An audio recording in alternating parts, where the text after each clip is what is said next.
Episode 468, Roulette. In the next round, Alex bet another $300,000 on red. Several guests saw Alex as courageous, but some were unsure. They wondered what he was really up to. The dealer spun the wheel, and it landed on black. Alex had lost again. Some people were starting to turn against Alex, thinking he was being too rash with his money. Others were laughing, enjoying the spectacle. After his third loss, Alex was approached by the portly man who reminded him, "Buddy, gambling's all about luck. The more you play, the more likely you are to win. If you keep placing such large bets, you're going to give all your money away without giving yourself a chance to get it back." Several other people overheard the man and giggled. They wondered who Alex was to feel so blasé about losing money. "It's okay. I'll win it back later," Alex replied calmly. By his third bet, a lot of people were standing watching. They all wanted to see how much Alex would lose on the next spin. Alex placed another $300,000 on black and said, "This time I'm going to win." Of course, no one took him seriously. They all thought he was joking.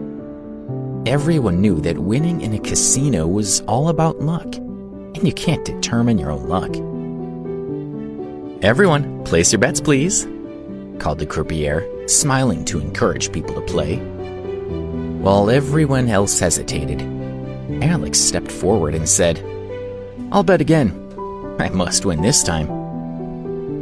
By then, Alex had come to the attention of the managers of the casino. They were watching the roulette table and smiling to themselves.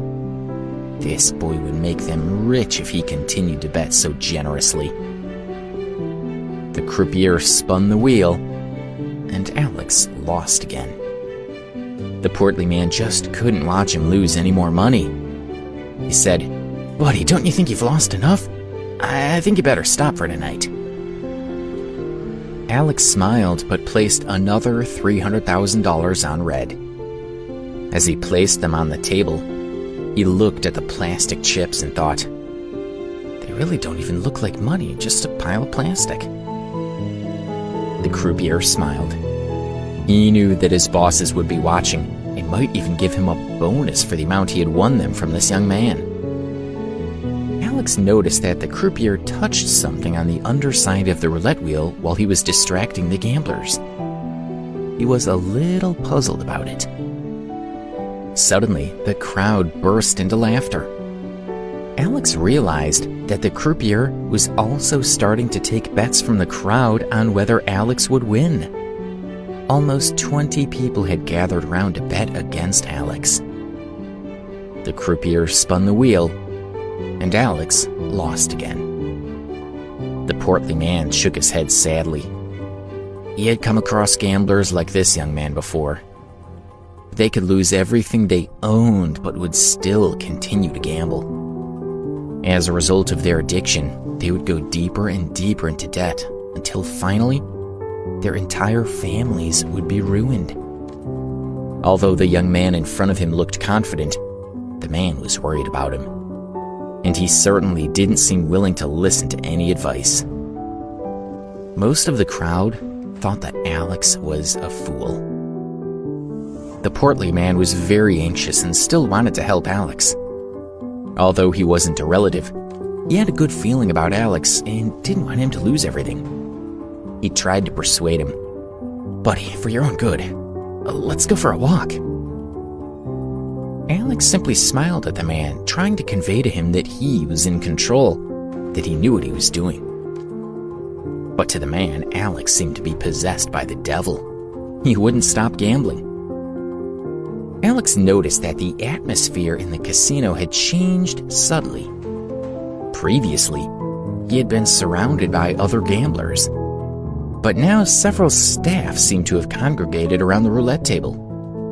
They seemed to be persuading the other gamblers to move away, so that Alex was the only one continuing to play.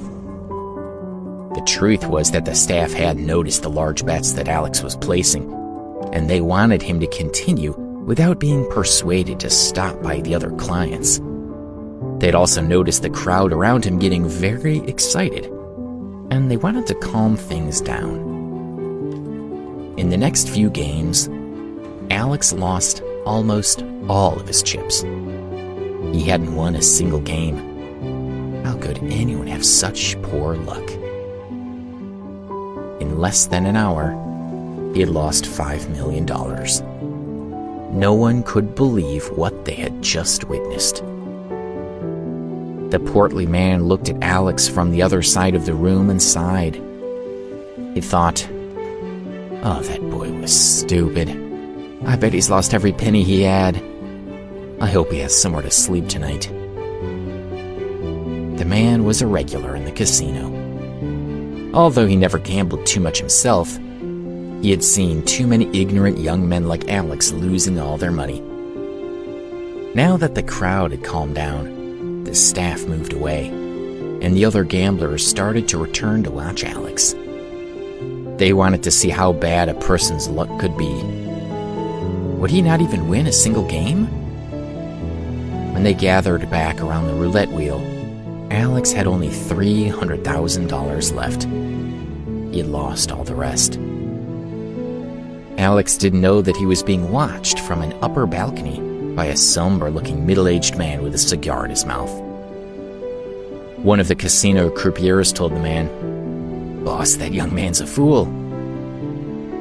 "Well, he's confident, but he's clearly stupid," the man commented as he puffed out a cloud of smoke. "We need more people like him to visit the casino every day." "Boss, I think we should offer to lend him money. It's clear that he still wants to gamble, but he'll have to stop when he runs out of money." The croupiers were very good at spotting opportunities like that, and lending money to the gamblers was common in the casino. If a client wanted to borrow money to continue gambling, they would lend them as much as they wanted. The money would all be going back to the casino anyway. If the debtor couldn't afford to pay back the loan, the casino would ensure they regretted it. "Yes, but let him lose everything before you approach him." The man knew exactly the best strategy to adopt. The $5 million that the boy had already lost was an insignificant amount. The real money would be made by the casino when they persuaded him to borrow more. Then, they could take everything his family owned. Alex was on his last game. The croupier smiled at him, encouraging him to place another bet.